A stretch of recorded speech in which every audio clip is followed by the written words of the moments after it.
सियावर रामचंद्र की जय, पवन सुत हनुमान की जय, उमापति महादेव की जय। अथ सप्तपंचाशसहस्रः।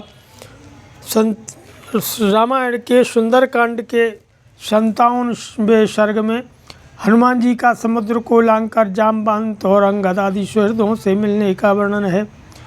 अप्लुत्य च महावेगः पक्षवानो पर्वतः, भुजंगे अक्षगंधर्व प्रबुद्ध कमलोत्पलम, सचंद्रकुमुदम रम्यम सार्किकारण्यवम शुभम, तिक्य श्रवण कादम्बभ्यशय बलसाद्बलम, पुनर्वशमहामीनम लोहितांग महाग्रहम, ऐरावत महादीपम स्वातीयहम सविलासितम, बातुसंघात जालोर्मी चंद्रांशु शिशिराम्बुमत्, हनुमान परश्रांतः पुप्लुवे गगनार्णवम्।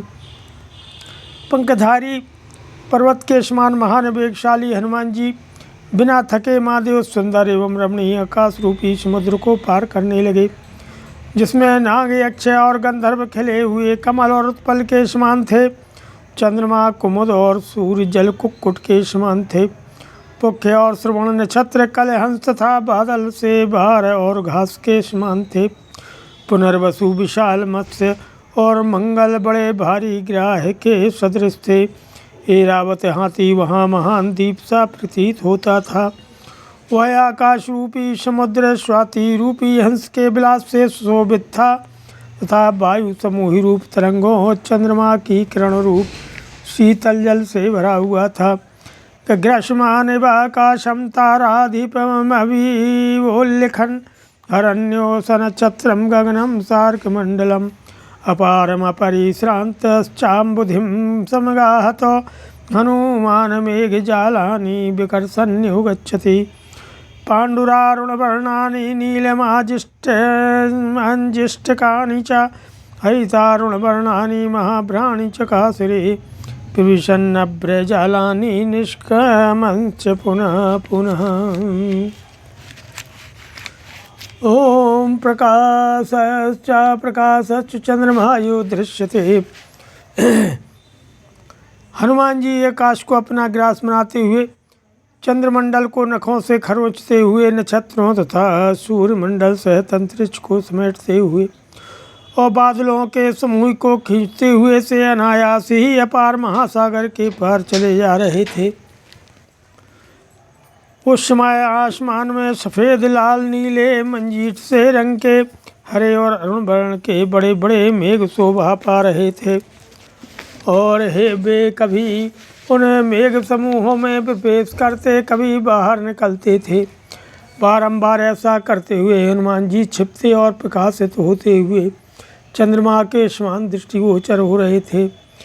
विविधाभ्रघनापन्यगोचरो धवलांबरः, दृश्यादृश्यतनुर्वीरस्तथा चंद्रायते अम्बरे।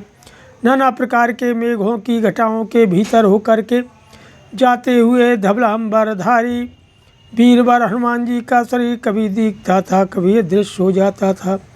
अतः वे आकाश में बादलों की आड़ में छिपते और प्रकाशित होते चंद्रमा के समान जान पड़ते थे। तार्क्ष्यायमाणे माणो गगने वासवबहु वायुनंदनः, धारयन् मेघ वृंदानि निष्पतंच पुनः पुनः। बारंबार मेघ समूह को विदीर्ण करने और उनमें होकर निकलने के कारण वे पवन कुमार हनुमान आकाश में गरुड़ के समान प्रतीत होते थे।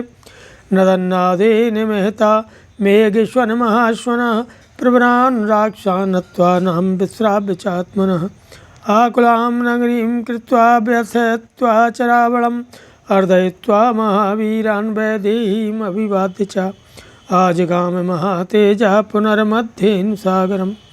इस प्रकार महातेजस्वी हनुमान अपने महान सिंहनाद से मेघों की गंभीर गर्जना को भी मात करते हुए आगे बढ़ रहे थे। वे प्रमुख राक्षसों को मारकर अपना नाम प्रसिद्ध कर चुके थे।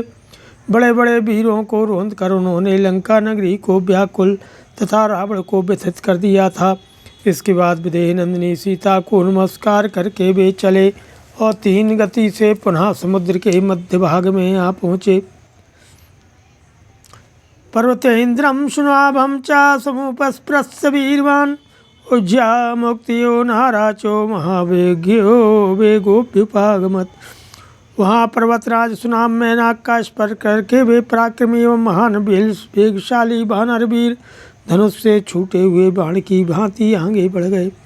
सकिंचिदारात संप्राप्त समालोक्य महागिरिम महेन्द्रम मेघ शंका शमननाद सा महाकपि सपूर्यामाश कपिर्दिशो दश समन्ततः नदन्नादेन महता मेघस्वन महास्वन। उत्तर तट के कुछ निकट पहुँचने पर महागिरी महेंद्र पर दृष्टि पड़ते ही उन महाकपि ने मेघ के समान बड़े जोर से गर्जना की। उस समय मेघ की भांति गंभीर स्वर से बड़ी भारी गर्जना करके उन वानर वीर ने सब ओर से दसों दिशाओं को कोलाहल पूर्ण कर दिया। शतम देश मनुप्राप्त श्रुत सुहृदर्शन लालसा ननादशु महानादम लांगूलम चाप्य कंप्यतो। फिर वे अपने मित्रों को देखने के लिए उत्सुक होकर उनके विश्राम स्थान की ओर बढ़े और पूँछ हिलाने एवं जोर जोर से सिंहनाद करने लगे। तस्नानद्यमानस्य सुपर्णाचरिते पथि फलति वासघोषेण गगनम शार्कमंडलम। जहाँ गरुण चलते हैं उसी मार्ग पर बारंबार सिंहनाद करते हुए हनुमान जी के गंभीर घोष से सूर्यमंडल सहित आकाश मानो फटा जा रहा था।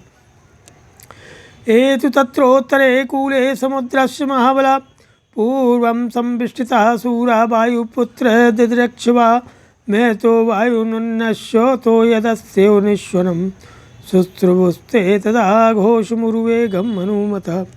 उस समय वायुपुत्र हनुमान के दर्शन की इच्छा से जो सूरवीर महाबली वानर समुद्र के उत्तर तट पर पहले से ही बैठे थे उन्होंने वायु से टकराए हुए महान मेघ की गर्जना के समान हनुमान जी का जोर जोर से सिंहनाद सुना।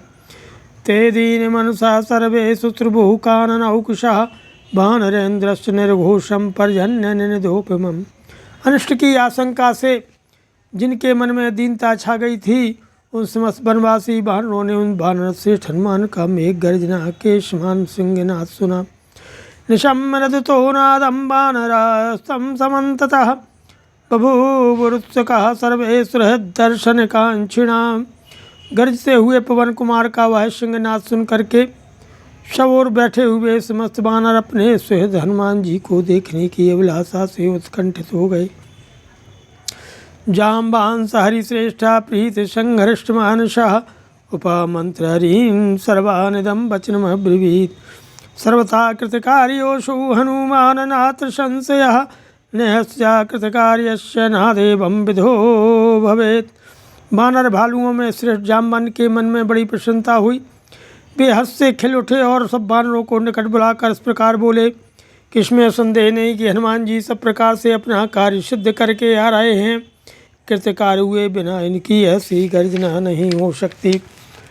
तस्य बाहुर्वेगं च निनादं च महात्मनः निशम्य हरियो हृष्टा समुत्पेतुर्यतस्ततः।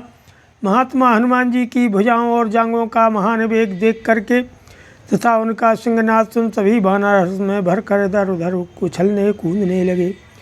ते नगाग्राणी शिखरान् शिखराणि च पृष्ठा समपद्यन्त हनुमन्तं दिदृक्षवः। हनुमान जी को देखने की इच्छा से वे प्रसन्नतापूर्वक एक वृक्ष से दूसरे वृक्षों पर तथा एक शिखर से दूसरे शिखरों पर चढ़ने लगे। ते प्रीतः पादपाग्रेषु गृह्य शाखामवस्थिता वासांसि च प्रकाशानि समाविध्यन्त वानरा। वृक्षों की सबसे ऊंची शाखा पर खड़े होकर वे प्रीति युक्त वानर अपने स्पष्ट दिखाई देने वाले वस्त्र हिलाने लगे। गिरिगह्वर संलीनो यथा गर्जति मारुतः एवं जगर्ज बलवान हनुमान मारुतात्मजः। जैसे पर्वत की गुफाओं में अवरुद्ध हुई वायु बड़े जोर से शब्द करती है उसी प्रकार बलवान पवन कुमार हनुमान ने गर्जना की। तमभ्रघन शंकाशमापतन्तं महाकपिं दृष्ट्वा ते वानरा सर्वे तस्तु प्राञ्जलयस्तदा। मेघों की घटा के समान पास आते हुए महाकपि हनुमान को देखकर वे सब वानर उसमें हाथ जोड़कर खड़े हो गए।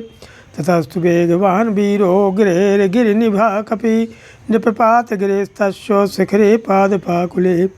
इसके बाद पर्वत के समान विशाल शरीर वाले वेगशाली वीर वानर हनुमान जो अरिष्ट पर्वत से उछल कर चले थे, वृक्षों से भरे हुए महेंद्रगिरी के शिखर पर कूद पड़े। हसेना पूर्यमाणो शूरम में पर्वत निर्झरई छिन्न पक्षिवाकाशात् पपात धरणी धरा। हर्ष से भरे हुए हनुमान जी पर्वत के रमणीय झरने के निकट पंख कटे हुए पर्वत के समान आकाश से नीचे आ गए। ततस्ते प्रीत मनसा सर्वे वानर पुंगवा हनुमंतं महात्मानं परिवार्योपतस्थरे।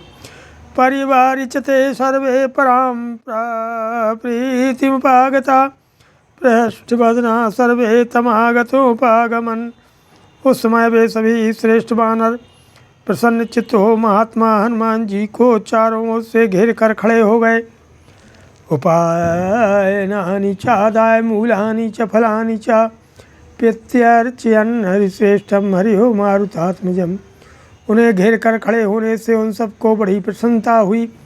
वे सब वानर प्रसन्न मुख होकर तुरंत के आए हुए पवन कुमार कपिश्रेष्ठ हनुमान के पास भांति भांति के भेंट सामग्री तथा फल मूल लेकर आए और उनका स्वागत सत्कार करने लगे।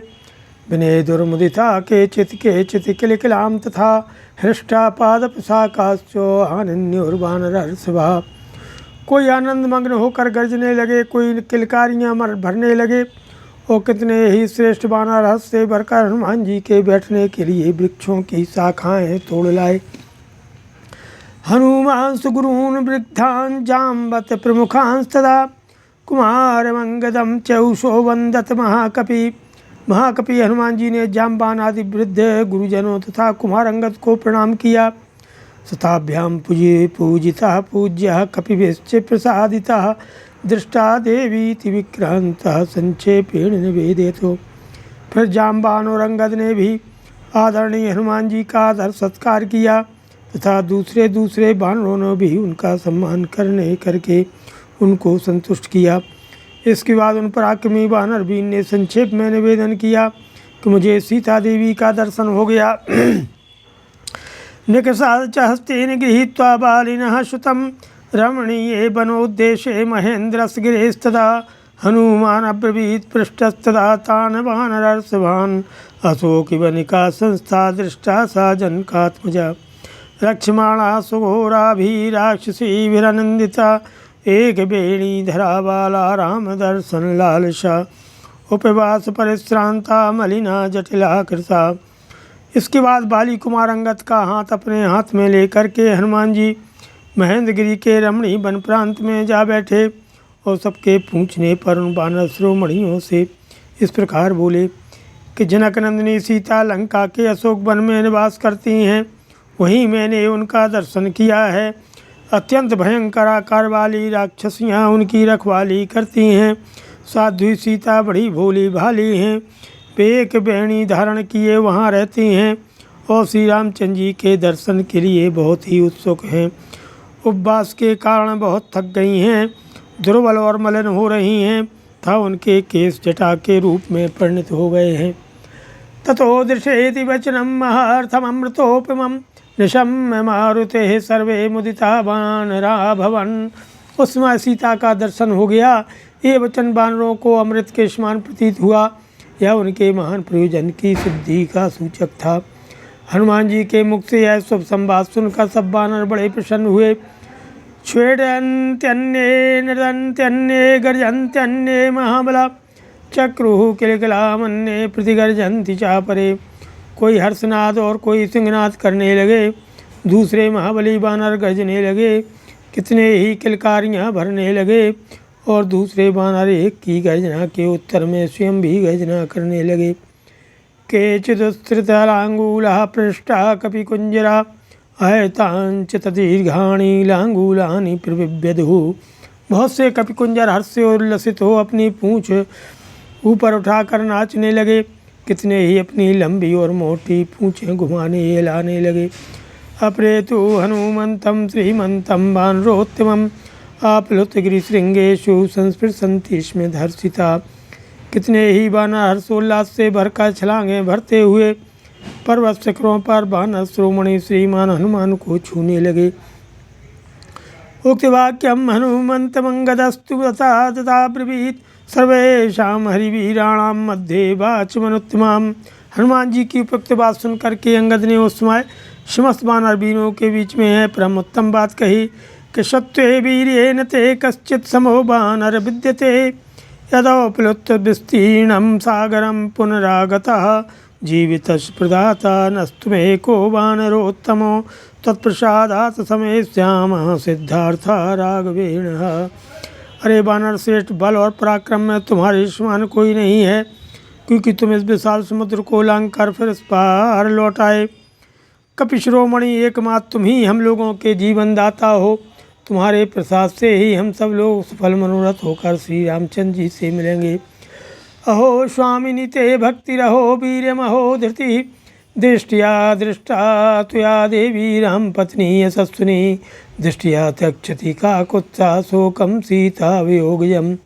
अपने स्वामी श्री रघुनाथ जी के प्रति तुम्हारी भक्ति अद्भुत है। तुम्हारा पराक्रम और धैर्य भी आश्चर्यजनक है। बड़े सौभाग्य की बात है कि तुम श्री रामचंद्र जी की यशस्विनी पत्नी सीता देवी का दर्शन कराए। अब भगवान श्री राम सीता के वियोग से उत्पन्न हुए शोक को त्याग देंगे, यह भी सौभाग्य का ही विषय है। ततो अंगदम हनुमंतम जाम्बंतम च वानरः परिवारि प्रमुदिता भेजिरे विपुला शिलापविष्टाग्रेस्तस्यो शिलाशु विलाशु ते श्रोतुकामा समुद्रस्य लंघनं वानरोत्तमा दर्शनं चापि लंकाया सीताया रावणश्च तस्थु प्राञ्जलया सर्वे हनुमद्वदनोन्मुखा। इसके बाद सभी श्रेष्ठ वानर समुद्र लंघन, लंका, रावण एवं सीता के दर्शन का समाचार सुनने के लिए एकत्र हुए तथा अंगद, हनुमान और जाम्बवंत को चारों ओर से घेर कर पर्वत की बड़ी बड़ी शिलाओं पर आनंद पूर्वक बैठ गए। वे सब के सब हाथ जोड़े हुए थे और उन सबकी आंखें हनुमान जी के मुख पर लगी थीं। तस्थौ तत्रांगदः श्रीमान् वानरैः बहुभिर्वृता उपास्यमानो विविधैः दिवि देवपतिर्यथा हनुमता कीर्तिमता यशस्विना सांगदेनांगदनध्यबाहुना मुदा तदाध्यासितमुन्नतं महन् महीधराग्रम ज्वलितं श्रिया भवत्।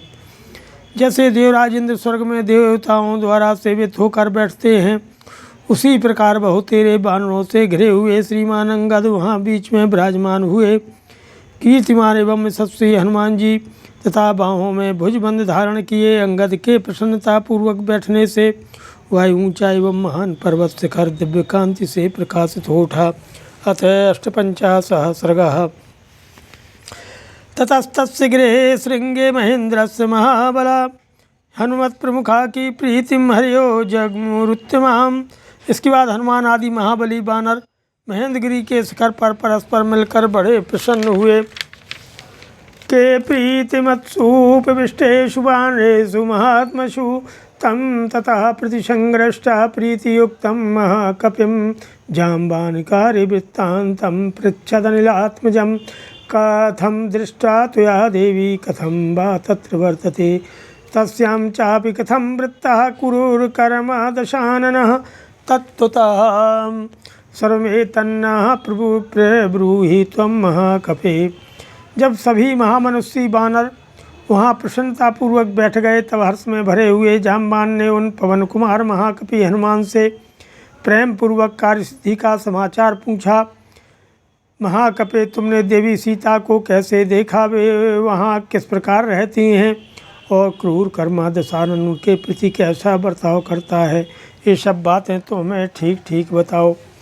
सम्मार्गिता कथम देवी किं च सा प्रत्यभाषतो श्रुतार्था चिंतयिष्यामो भूयः कार्य विनिश्चयम्। तुमने देवी सीता को किस प्रकार ढूंढ निकाला और उन्होंने तुमसे क्या कहा है? इन सब बातों को सुनकर हम लोग आपके आगे के कार्यक्रम का निश्चित रूप से विचार करेंगे। यश्चार्थस्तत्र वक्तव्यो गतैरस्माभिरात्मवान् रक्षितव्यं च तत्र तद्भवान् व्याकरोतु नः। वहाँ किष्किंधा में चलने पर हम लोगों को कौन सी बात कहनी चाहिए और किस बात को गुप्त रखना चाहिए? तुम बुद्धिमान हो, इसलिए तुम ही इन सब बातों पर प्रकाश डालो। सनियुक्तस्ततस्तेन संप्रष्टतनूरुह नमस्यन् शिरसा देव्यै सीतायै प्रत्यभाषतो। जाम्बान के इस प्रकार पूछने पर हनुमान जी के शरीर में रोमांच हो आया।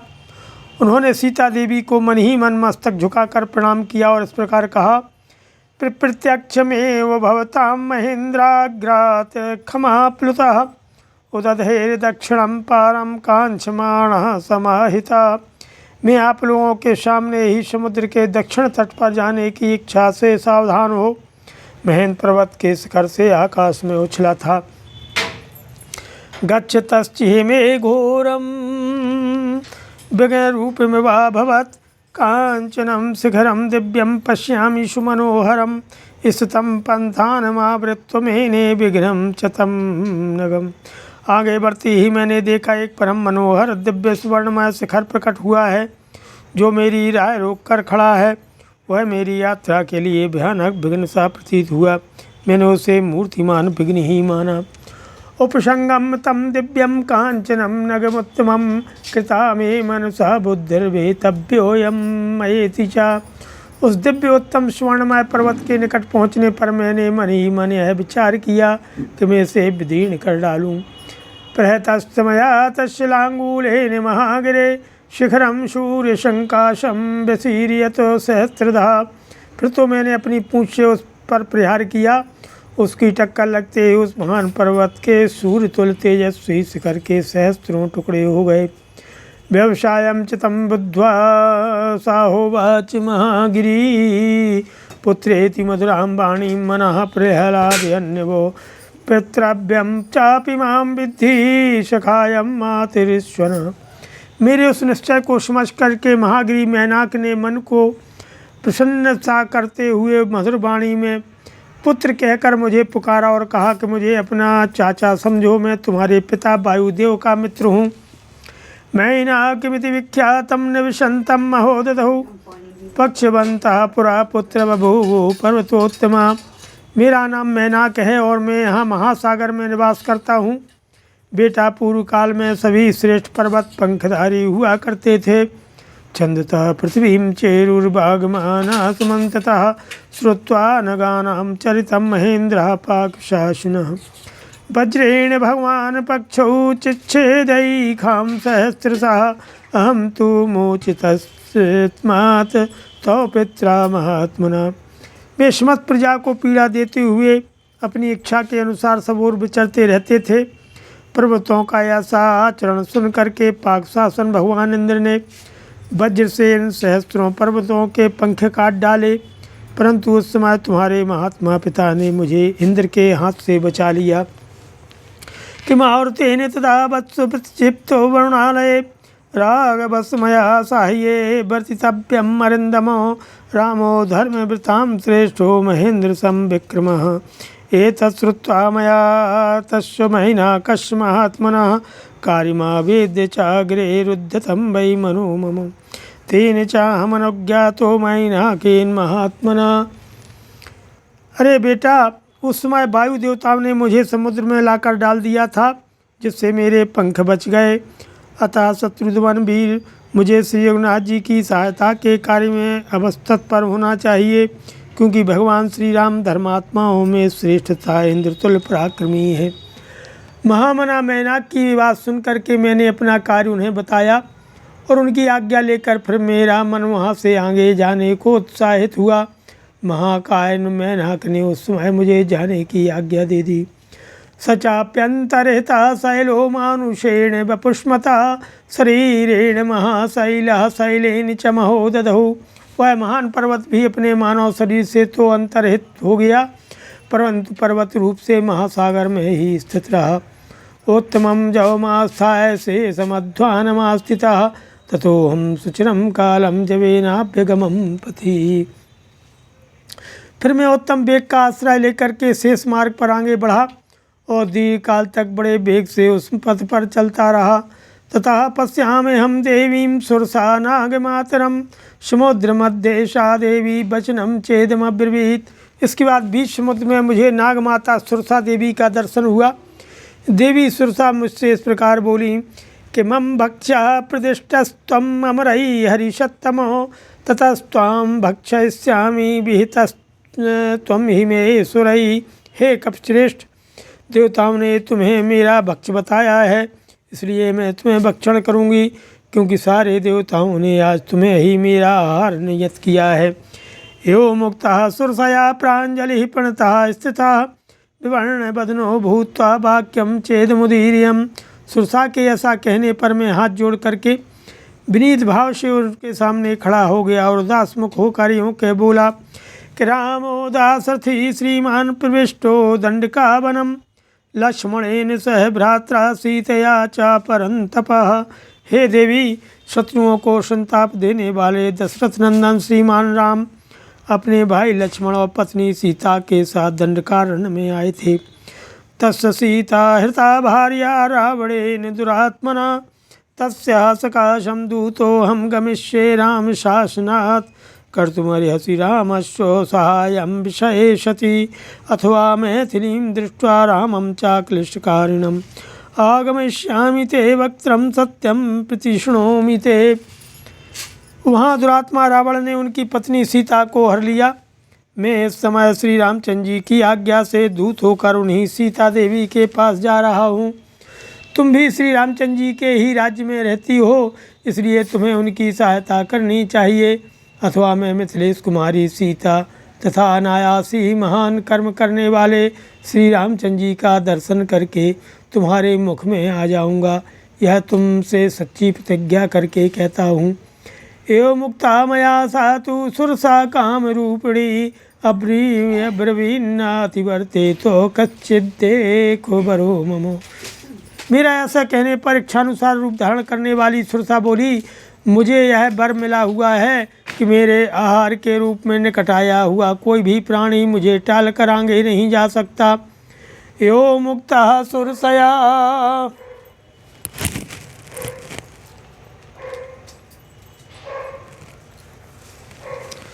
एवं मुक्तः सुरसया दस्यो जनमायतः ततो अर्धगुण विस्तारो बभूवाहं चढ़ेन्तु मत प्रमाणादिकं च व्यादितं तु मुखं तया।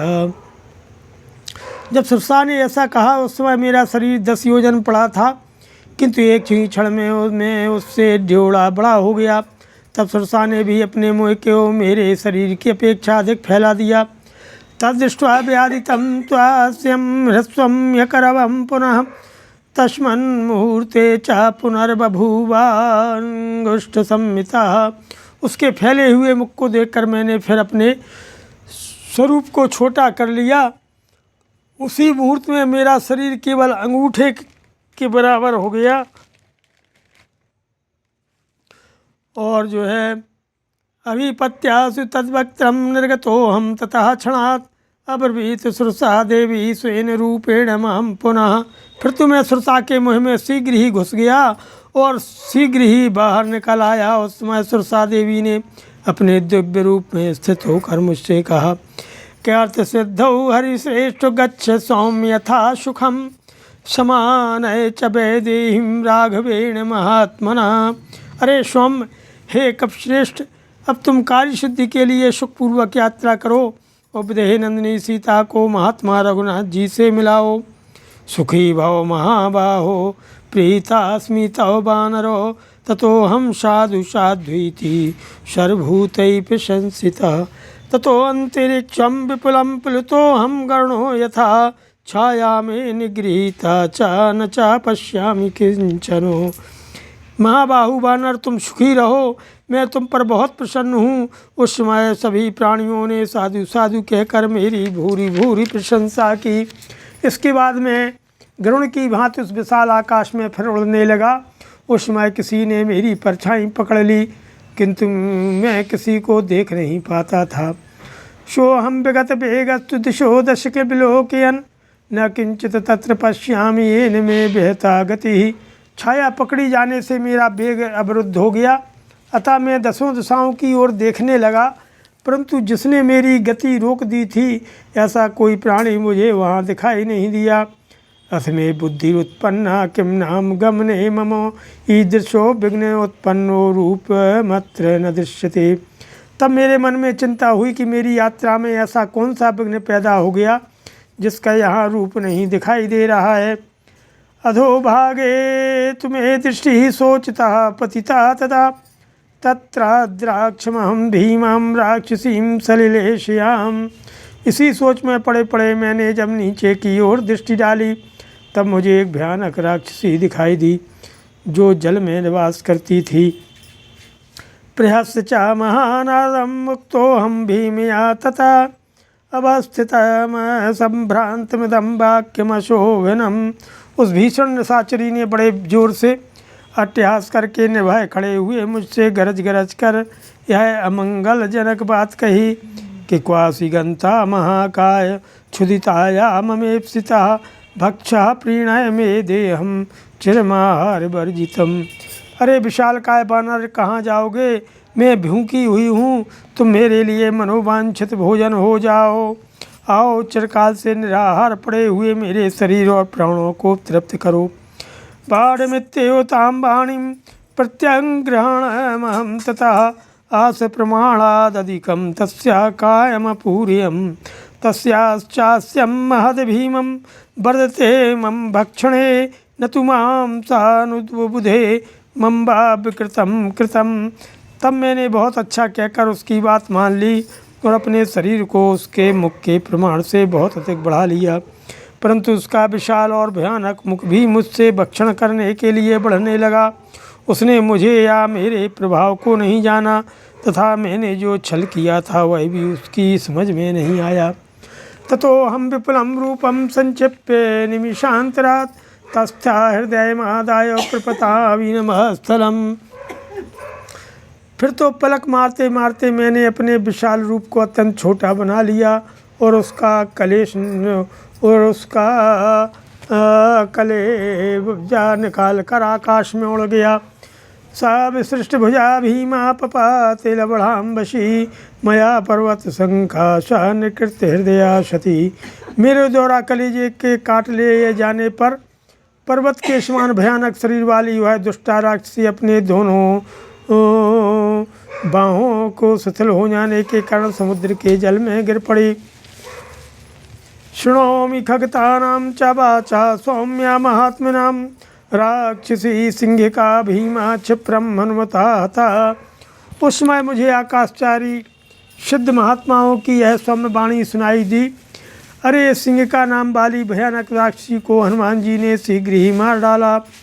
ताम हत्वा पुनरेवाहं कृत्यमात्यैकं स्मरन् गत्वा च महध्वानं पश्यामि नगमण्डितं दक्षिणं दक्षिणं तीरमुदधे लंका यत्र गता पुरी। और उसे मारकर मैंने फिर अपने उस आवश्यक कार्य पर ध्यान दिया जिसकी पूर्ति में अधिक विलम्ब हो चुका था। उस विशाल मार्ग को समाप्त करके मैंने पर्वतमालाओं से मंडित समुद्र का वह दक्षिण किनारा देखा जहाँ लंकापुरी बसी हुई है। हस्तम दिनकरे आते रक्षसां निलयं पुरीं प्रविष्टो हम विख्यातो रक्षोभिर्भीम विक्रमयी। सूर्यदेव के अस्ताचल के चले जाने पर मैंने राक्षसों की निवास स्थान भूता लंकापुरी में प्रवेश किया, किंतु वे भयानक पराक्रमी राक्षस मेरे विषय में कुछ भी न जान सके। तत्र प्रविशतश्चापि कल्पान्त घन सप्रभा अट्टहासं विवञ्चन्ति नारिकापि उत्थिता पुरा। जिघांसन्तीं ततस्तां तु ज्वलदग्निशिरोरुहां शव्यमुष्टिप्रहारेण पराजित्य शुभैर्वां प्रदोषकाले प्रविशं भीत्याहं तयोदितः। मेरे प्रवेश करते ही प्रलय काल के मेघ की भांति काली कांति वाली एक स्त्री अट्टहास करती हुई मेरे सामने खड़ी हो गई। उसके सिर के बाल प्रज्वलित अग्नि के समान दिखाई देते थे। वह मुझे मार डालना चाहती थी। यह देख मैंने बाएं हाथ के मुक्के से प्रहार करके उस भयंकर निशाचरी को परास्त कर दिया और प्रदोष काल में पुरी के भीतर प्रविष्ट हुआ। उस समय उस डरी हुई निशाचरी ने मुझसे इस प्रकार कहा कि हम लंकापुरी वीरो निर्जिता विक्रमेण ते यस्मात् तस्माद् विजेतासि सब रक्षांस्यशेषितः। वीर मैं साक्षात लंकापुरी हूँ। तुमने अपने पराक्रम से मुझे जीत लिया है, इसलिए तुम समस्त राक्षसों पर पूर्णतः विजय प्राप्त कर लोगे। तत्राहम सर्वरात्रम तु वृक्षरंजन का आत्मजाम रावणान्तःपुरगतो न चापश्यम सुमध्यमम। वहाँ सारी रात नगर में घर घर घूमने और रावण के अंतःपुर में पहुँचने पर भी मैंने सुंदर कटि प्रदेश वाली जनक नंदिनी सीता को नहीं देखा। ततः सीतामपश्यंस्तु रावणस्य निवेशने शोक सागर महासाध्यो न पारमुपलक्षये। रावण के महल में सीता को न देखने पर मैं शोक सागर में डूब गया। उसमें मुझे शोक का कहीं पार नहीं दिखाई देता था। सोचता चा मया दृष्टम प्राकारेणाभिसंवृतम कांचनेन विकृष्टेन गृहोपवनमुत्तमम्। सोच में पड़े पड़े ही मैंने एक उत्तम गृहोद्यान देखा जो सोने के बने हुए सुंदर परकोटे से घिरा हुआ था।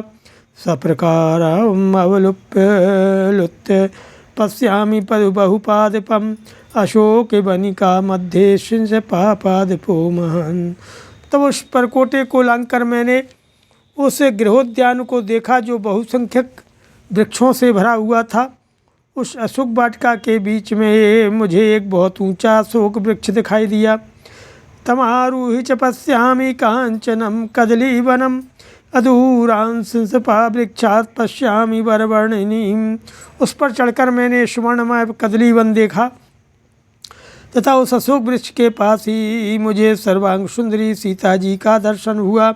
श्यामां कमलपत्राक्षीं उपवास कृशाननां तदेकवासा संभीतां रजोध्वस्तशिरोरुहं शोकसन्तापिदीनांगीं सीतां भर्तृहृते स्थितां राक्षीभिर्विरूपाभिक्रूराभिरभिसंवृतां मांसशोणितभक्ष्याभिर्व्याघ्रीं हरणीं यथा।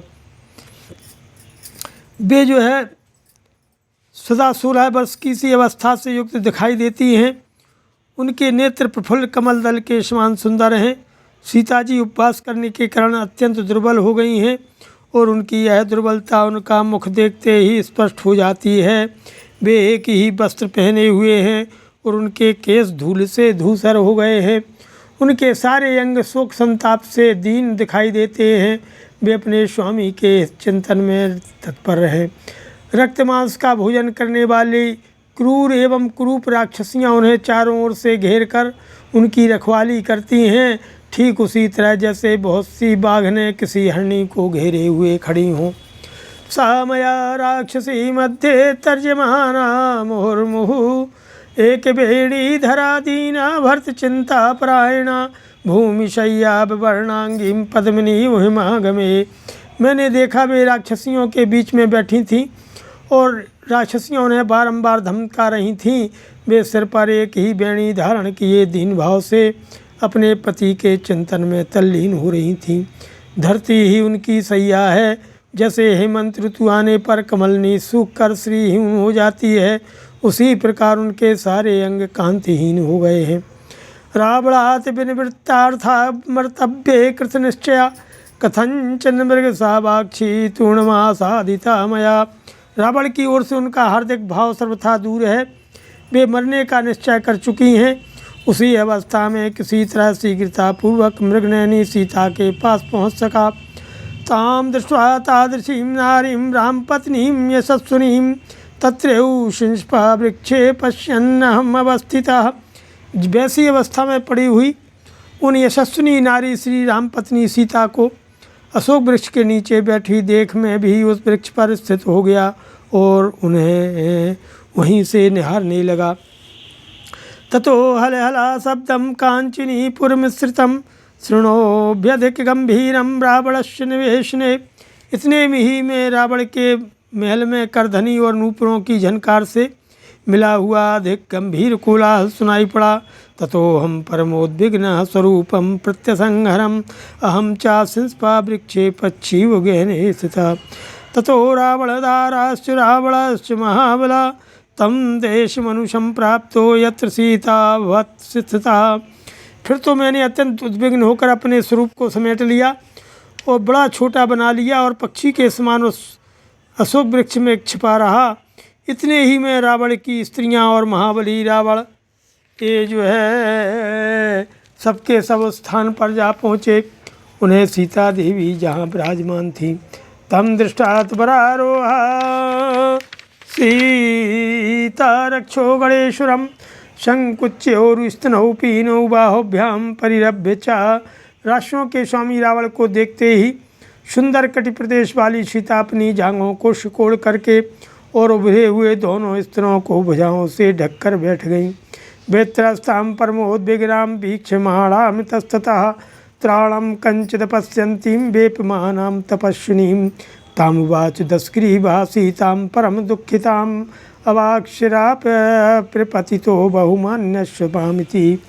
वे अत्यंत भयभीत और उद्विग्न होकर इधर उधर देखने लगीं। उन्हें कोई भी अपना रक्षक नहीं दिखाई देता था। भय से कांपती हुई अत्यंत दुखनी तपस्विनी सीता के सामने जा कर के दशमुख रावण नीचे सिर किए उनके चरणों में गिर पड़ा और इस प्रकार बोला कि हे विदेह कुमारी, मैं तुम्हारा सेवक हूँ, तुम मुझे अधिक आदर दो। यदि चेत त्वं तुमां दर्पान् अभिनंदसि गर्भिते द्विमासानन्तरं सीते पास्यामि रुधिरं तव। इतने पर भी अपने प्रति उनकी उपेक्षा देख वह कुपित होकर के बोला, अरे गर्वीली अहंकारी सीते, यदि तू घमंड में आकर मेरा अभिनंदन नहीं करेगी तो आज से 2 महीने के बाद मैं तेरा खून पी जाऊंगा। एतच्छ्रुत्वा वचस्तस्य रावणस्य दुरात्मनः वाच परम क्रुद्धा सीता वचनमुत्तमम्। दुरात्मा रावण की बात सुन करके सीता ने अत्यंत क्रोधित होकर के है उत्तम वचन कहा कि राक्षसाधम रामस्य भार्यामित तेजसः इक्ष्वाकुवंशनाथस्य विष्णुखां दशरथस्य च अबाध्यं वदितो जेह्वा कथं न पतिता तवो। अरे नीच निशाचर, अमित तेजस्वी भगवान श्री राम की पत्नी और इक्ष्वाकु कुल के स्वामी महाराज दशरथ की पुत्रवधू से यह न कहने योग्य बात कहते समय तेरी जीभ क्यों नहीं गिर गई। किंसुदपीरितवा नार्ययो मां भर्तुरसन्निधौ अपहृत्यागतः पापतेनादृष्टो महात्मना न त्वं रामस्य सदृशोतास्येऽप्यस्य न युज्यसे अजेया सत्यवाक् सूरो रणश्लाघी च राघवो। अरे दुष्ट पापी रावण, तुझमें क्या पराक्रम है। मेरे पतिदेव जब निकट नहीं थे तब तू उन महात्मा की दृष्टि से छिपकर चोरी चोरी मुझे हर लाया। तू भगवान श्री राम की समानता नहीं कर सकता है। तू तो उनके दास होने के योग्य भी नहीं है। श्री रघुनाथ जी सर्वथा अजेय हैं, सत्यभाषी हैं, सूरवीर हैं और युद्ध के अभिलाषी एवं प्रशंसक हैं। जानक्या परुषं वाक्यमेव मुक्तो दशाननः जज्वाल सहसा कोपांचितास्थियोपादपकः प्रवृत्तनयने क्रूरे मुष्टिमध्यम दक्षिणं मैथिलीं हन्तुमारब्धा स्त्रीविरहा कृतं तदा। स्त्रीणां मध्यात् समुत्पत्य तस्य भार्या दुरात्मनः वरामन्दोदरीणां तया सा प्रतिषेधिता उक्तश्च मधुरां वाणीं तया सा मदनार्दितः। जनक नंदिनी के ऐसे कठोर बात कहने पर दशमुख रावण चिता में लगी हुई आग की भांति अचानक क्रोध से जल उठा और अपनी क्रूर आंखें फाड़ फाड़ कर देखता हुआ दाहिना मुख का तान करके मिथिलेश कुमारी को मारने के लिए तैयार हो गया। ये देख कर के उस समय वहाँ खड़ी हुई स्त्रियाँ हाहाकार करने लगीं। इतने ही में उन स्त्रियों के बीच से उस दुरात्मा की सुंदरी भार्या मंदोदरी झपट कर आगे आई और उस मंदोदरी ने रावण को ऐसा करने से रोका। साथ ही उस काम पीड़ित निशाचर से मधुर वाणी में कहा, किसी तया तव किम कार्यम महेंद्र शम विक्रमो मया सह रमस्वादो मद विशिष्टा न जानकी।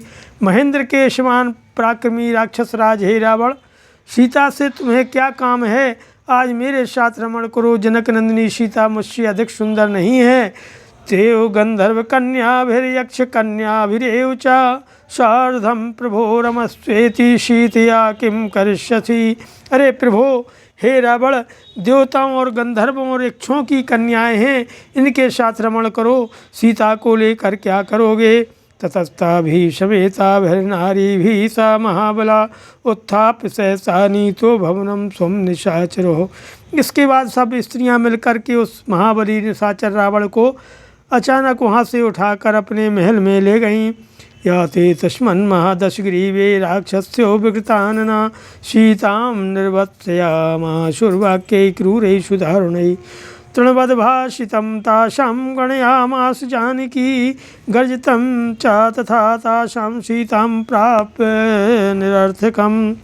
दशमुख रावण के चले जाने पर विकराल मुख वाली राक्षसियाँ अत्यंत दारुण और क्रूरतापूर्ण वचनों द्वारा सीता को डराने धमकाने लगीं, परंतु जानकी जी ने उनकी बातों को तिनके के समान तुच्छ समझा। उनका सारा गर्जन तर्जन सीता के पास पहुंचकर व्यर्थ हो गया।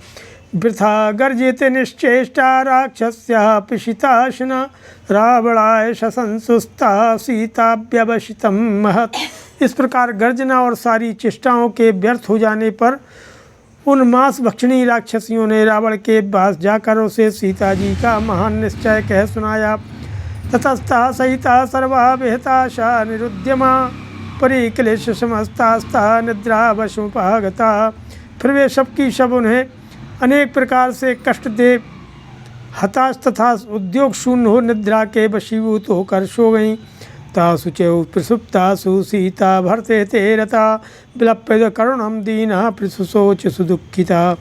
उन सबके सो जाने पर पति के हित में तत्पर रहने वाली सीता जी करुणापूर्वक विलाप कर अत्यंत दीन और दुखी होकर शोक करने लगीं।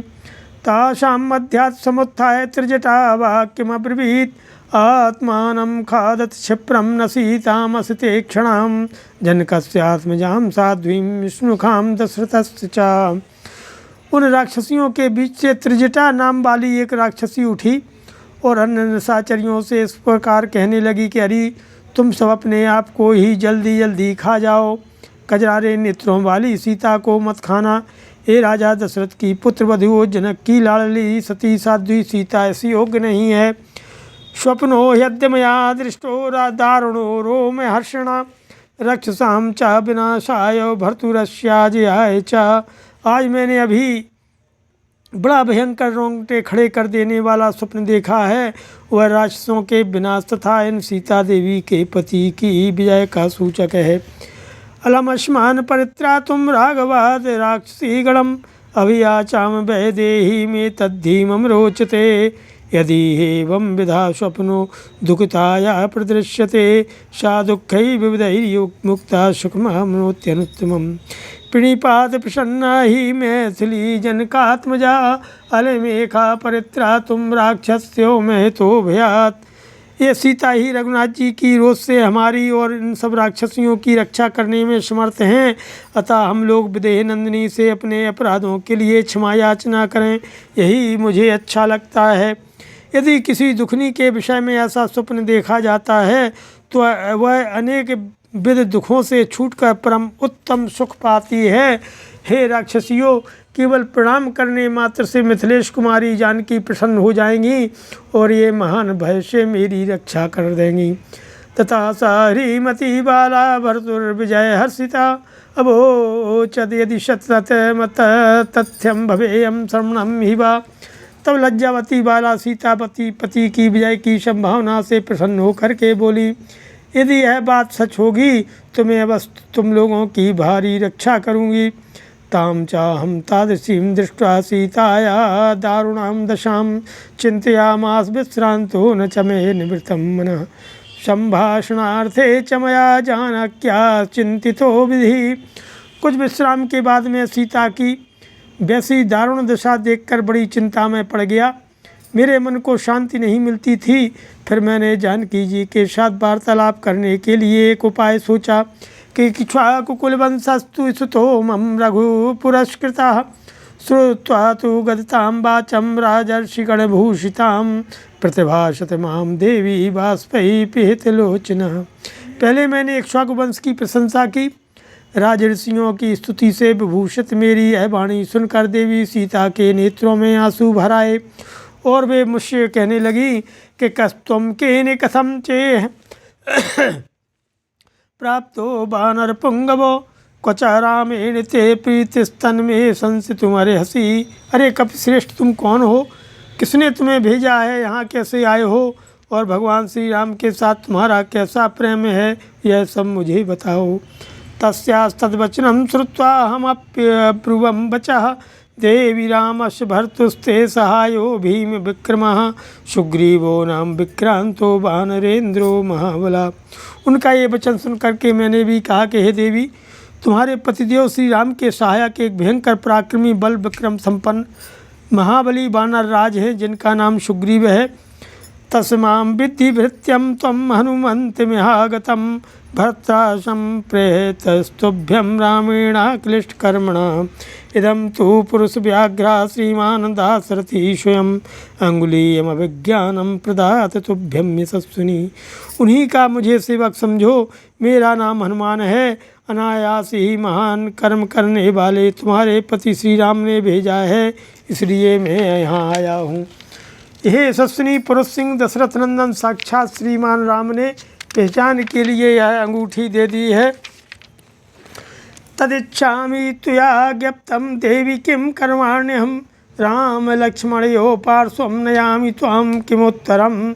हे देवी, मैं चाहता हूँ कि आप मुझे आज्ञा दें कि मैं आपकी क्या सेवा करूँ। आप कहें तो मैं अभी आपको श्री राम और लक्ष्मण के पास पहुँचा दूँ। इस विषय में आपका क्या उत्तर है? ते तत्श्रुत्वा विदित्वा च सीता जनक नंदिनी माह रावण मुत्पाट्य राघवो माम नयत्वती।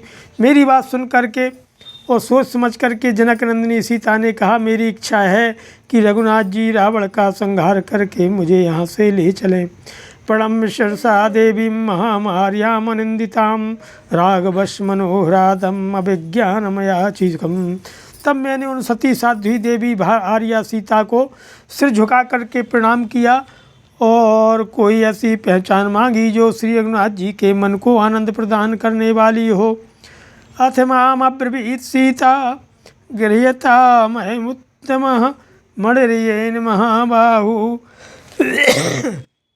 रामस्त्वां बहुमन्यते। मेरे मांगने पर सीता जी ने कहा, लो यह उत्तम चूड़ामणि है, जिसे पाकर महाबाहु श्री राम तुम्हारा विशेष आदर करेंगे। इत्युक्ता तु प्रारोह मणिप्रवरमुत्तमं प्रायच्छत परोद्विग्न वाचा मां संदिदेशः। ऐसा कह करके सुंदरी सीता ने मुझे वह परम उत्तम चूड़ामणि दी और अत्यंत उद्विग्न होकर के वाणी द्वारा अपना संदेश कहा कि ततस्तस्यै प्रणम्याहं राजपुत्रै समाहितः प्रदक्षिणं परिक्रामामि अहम्यहाभ्युद्गतमानसः उत्तरं पुनरेवाह निश्चित मनसा तदा हनुमन्मं वृत्तान्तं वक्तुमर्हसि राघवे। यथा श्रुत्यौ न चिरात् तावभौ रामलक्ष्मणौ सुग्रीवसहितौ वीरावपेयातां तथा कुरु। तब मन ही मन यहाँ आने के लिए उत्सुक होकर के एकाग्रचित्त होकर मैंने राजकुमारी सीता को प्रणाम किया और उनकी दक्षिणावर्त परिक्रमा की। उसमें उन्होंने मन से कुछ निश्चय करके पुनः मुझे उत्तर दिया कि हनुमान, तुम श्री रघुनाथ जी को मेरा सारा वृत्तांत सुनाना और ऐसा प्रयत्न करना जिससे सुग्रीव सहित वे दोनों वीर बंधु श्री राम और लक्ष्मण मेरा हाल सुनते ही अवलंब यहाँ आ जाएं। यदन्यथा भवेदेतद्द्वैमासौ जीवितं मम न मां द्रक्ष्यति काकुत्सो म्रियेषामनाथ बतो। यदि इसके विपरीत हुआ तो 2 महीने तक मेरा जीवन शेष है। इसके बाद श्री रघुनाथ जी मुझे नहीं देख पाएंगे, मैं अनाथ की भांति मर जाऊंगी। तत्श्रुत्वा करुणं वाक्यं क्रोधो मामभ्यवर्ततो उत्तरं च मया दृष्टं कार्यशेषमनन्तरम्। उनका यह करुणाजनक वचन सुन करके राक्षसों के प्रति मेरा क्रोध बहुत बढ़ गया था। फिर मैंने शेष बचे हुए भावी कार्य पर विचार किया कि अब और क्या करना चाहिए। तो वर्धते में कायस्तदा पर्वत सन्निभः युद्धाकांक्षी वनम तस्यो विनाशयितु मारवे। इसके बाद मेरा शरीर बढ़ने लगा और तत्काल पर्वत के समान हो गया। मैंने युद्ध की इच्छा से रावण के उस वन को उजाड़ना आरंभ किया। तदभग्नं वनखंडं तु भ्रांत त्रस्त मृगद्विजं प्रतिबुद्ध निरीक्षन्ते राक्षस्यो विकृतानना। जहाँ के पशु और पक्षी घबराए और डरे हुए थे, उस उजड़े हुए बनखंड को वहाँ सोकर उठी हुई विकराल मुख वाली राक्षसियों ने देखा। मां च दृष्ट्वा वने तस्मन् समागम ततस्ततः ततः समभ्यागता क्षिप्रं रावणाय चक्षुरे।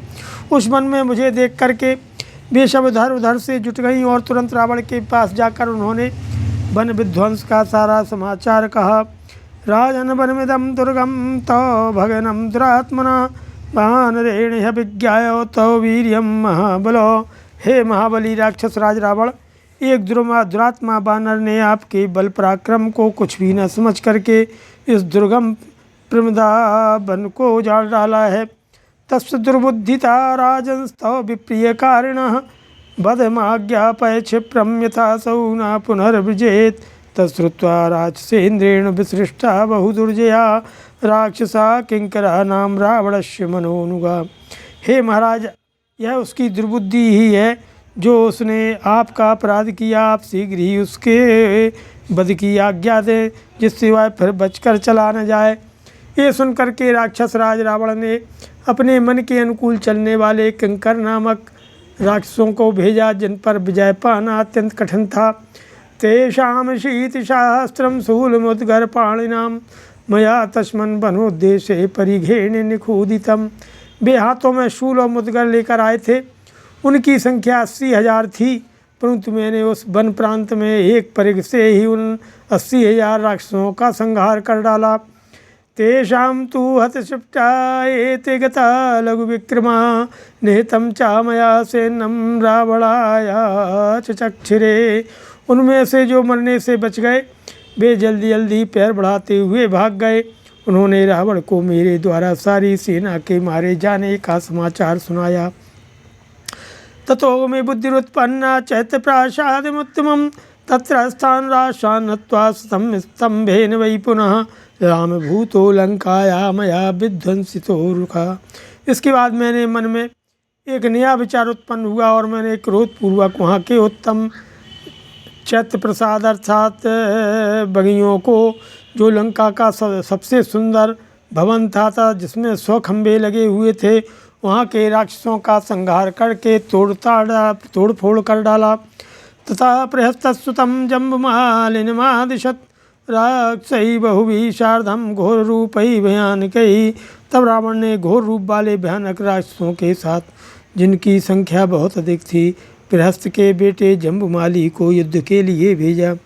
तमेहं बल संपन्नं राक्षसं रणकोविदं परिघेणाति घोरेणो सूदयामि महान सहानुगम।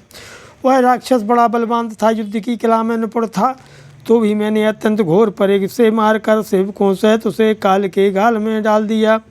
तश्रुत्वा राजेन्द्रस्तु मंत्रिपुत्रान् महाबलान् पदातिबल संपन्नान् प्रेषयामास रावणो परिघेण तान् सर्वान् नयामि यं साधनं।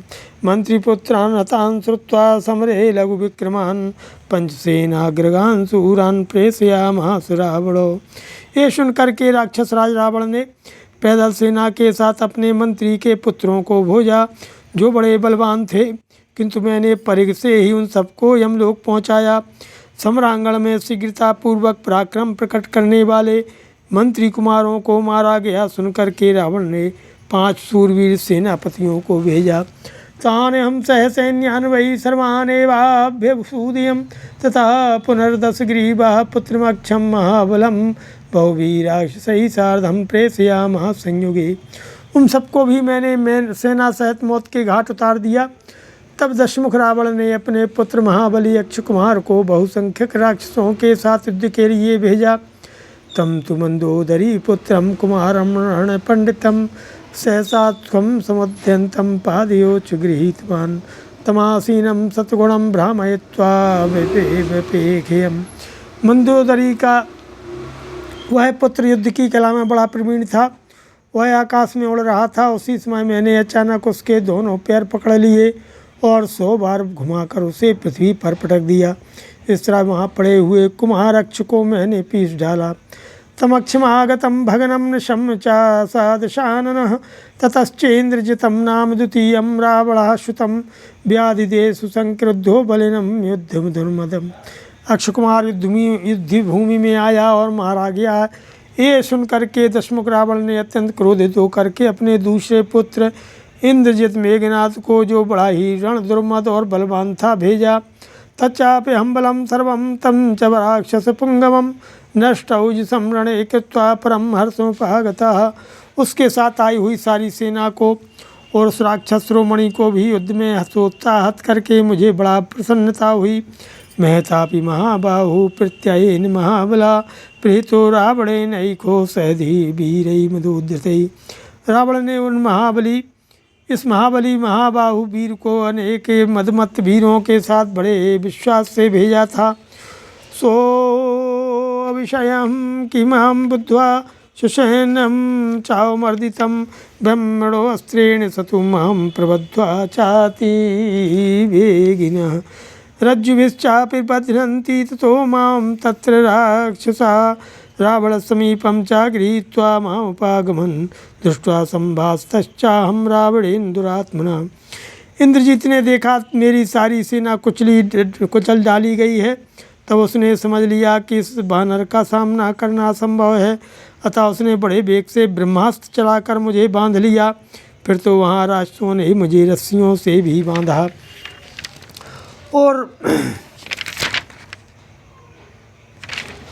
और पृष्ठश्च लंकागमनं राक्षसानां च तं वधं तत्सर्वं चारणे तत्र सीतारिमुपजल्पितम्। इस तरह मुझे पकड़ करके वे सब रावण के समीप ले आए। दुरात्मा रावण ने मुझे देखकर वार्तालाप आरंभ किया और पूछा, तू लंका में क्यों आया तथा राक्षसों का वध तूने क्यों किया। मैंने वहाँ उत्तर दिया, यह सब कुछ मैंने सीता जी के लिए किया है। तस्यास्तु दर्शनाकांक्षी प्राप्तस्तद्भवनं विभो मारुतस्योरिषः पुत्रो वानरो हनुमानहं रामदूतं च मां विद्धि सुग्रीव सचिवं कपिं सोऽहं दौत्येन रामस्योत्र सकाशमिहागतः। प्रभो, जनक नंदिनी के दर्शन की इच्छा से ही मैं तुम्हारे महल में आया हूँ। मैं वायु देवता का औरस पुत्र हूँ, जाति का वानर हूँ और हनुमान मेरा नाम है। मुझे श्री रामचंद्र जी का दूत और सुग्रीव का मंत्री समझो। श्री रामचंद्र जी का दूत कार्य करने के लिए ही मैं यहाँ तुम्हारे पास आया हूँ। शृणु चापि समादेशं यदिहं प्रब्रवीमि राक्षसे सहरीशस्त्वं वाक्यमाह समाहितं। तुम मेरे स्वामी का संदेश जो मैं तुम्हें बता रहा हूँ सुनो।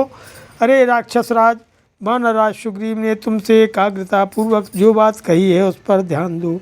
सुग्रीवस् महाभागा सत्वं कौशलमब्रवीत धर्मार्थ काम सहितं हितं पथ्यमुवाचः।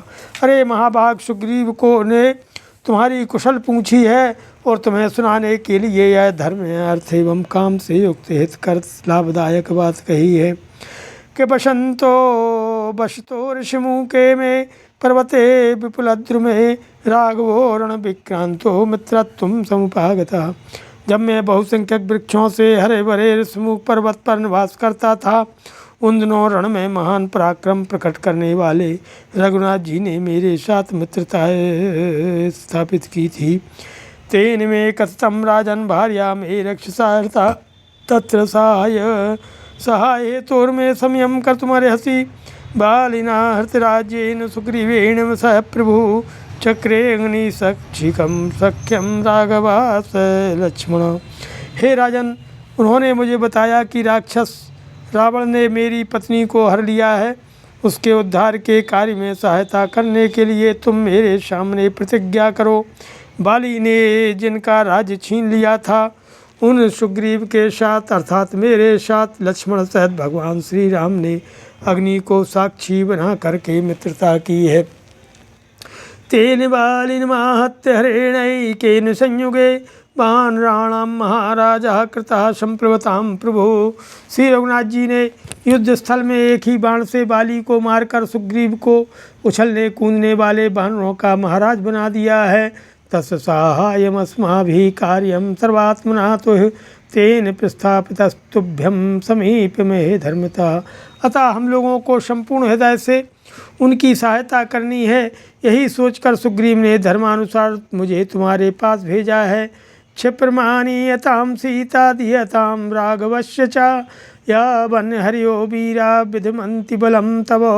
उनका कहना है कि तुम तुरंत सीता को ले आओ और जब तक वीर वानर तुम्हारी सेना का संहार नहीं करते हैं तभी तक उन्हें श्री रघुनाथ जी को सौंप दो। वानराणां प्रभायोऽयं न केन विदितः पुरा देवतानां सकाशं च गच्छन्ति निमंत्रिता। कौन ऐसा वीर है जिसे वानरों का यह प्रभाव पहले से ही ज्ञात नहीं है। ये वे ही वानर हैं जो युद्ध के लिए निमंत्रित होकर देवताओं के पास भी उनकी सहायता के लिए जाते हैं।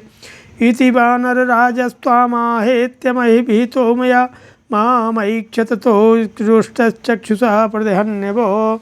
इस प्रकार वानर राज सुग्रीव ने तुमसे संदेश भेजा है। मेरा इतना कहते ही रावण ने रुष्ट होकर मुझे इस तरह देखा मानो वो अपनी दृष्टि से मुझे जला डालेगा। तेन बध्यो हमाज्ञप्तो राक्षसा रौद्रकर्मणा मत प्रभाव अभिज्ञायो रावणेन दुरात्मना। भयंकर कर्म करने वाले दुरात्मा राक्षस रावण ने मेरे प्रभाव को न मान करके अपने सेवकों को आज्ञा दे दी कि इस वानर का वध कर दिया जाए।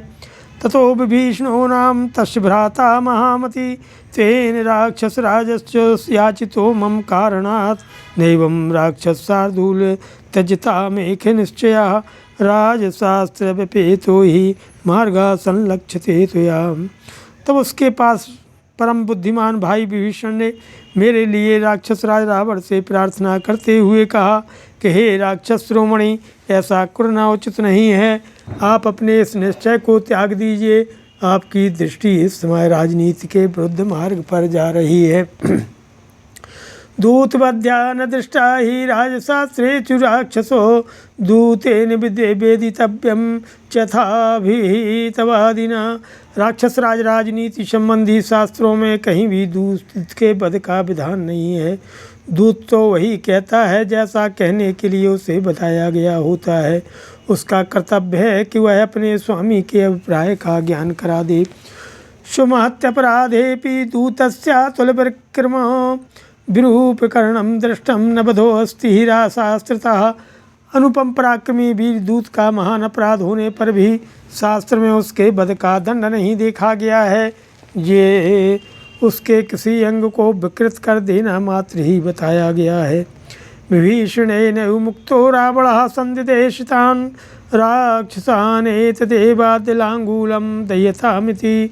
विभीषण के ऐसा कहने पर रावण ने उन राक्षसों को आज्ञा दी, अच्छा तो आज इसकी यह पूंछ ही जला दो। ततस्तस बचः श्रुत्वा मम पुच्छं समन्तितः वेष्टितं शरणबलकैश्च पट्टैः कार्पासकैस्तथा।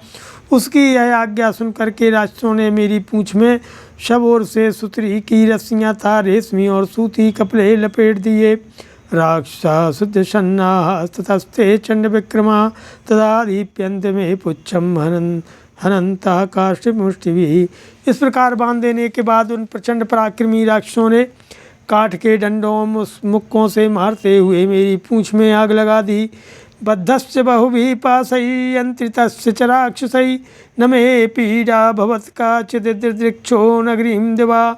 मैं दिन में लंकापुरी को अच्छी तरह देखना चाहता था, इसलिए राक्षसों द्वारा बहुत सी रस्सियों से बांधे और कसे जाने पर भी मुझे कोई पीड़ा नहीं हुई। ततस्ते राक्षसूरा बद्धं मामग्निसंवृतम् अघोष्यन् राजमार्गे नगरद्वारमागतम्। ततोऽहं सुमहद्रूपं संक्षिप्य पुनरात्मनः विमोचयित्वा तं बन्धं प्रकृतिस्थापिता पुनः। इसके बाद नगर द्वार पर आकर वे सूरवीर राक्षस पूंछ में लगी हुई आग से घिरे और बंधे हुए मुझको पकड़ सड़क पर घुमाते हुए सब ओर मेरे अपराध की घोषणा करने लगे। इतने ही में अपने उस विशाल रूप को संकुचित करके मैंने अपने आप को उस बंधन से छुड़ा लिया और फिर स्वाभाविक रूप में आकर मैं वहाँ खड़ा हो गया। आयशं परगम गृह्यतानि रक्षांसि यशोदयं ततस्तन्नगर द्वारं वेगेन प्लुतवान्। फिर फाटक पर रखे हुए एक लोहे के परख को उठाकर मैंने उन सब राक्षसों को मार डाला। उसके बाद बड़े वेग से कूदकर मैं उस नगर द्वार पर चढ़ गया। पुच्छेन च प्रदीप्तेन तां पुरीं साट्य गोपुरां ददाम्यहं संभ्रांतो युगान्तग्निरिव प्रजा।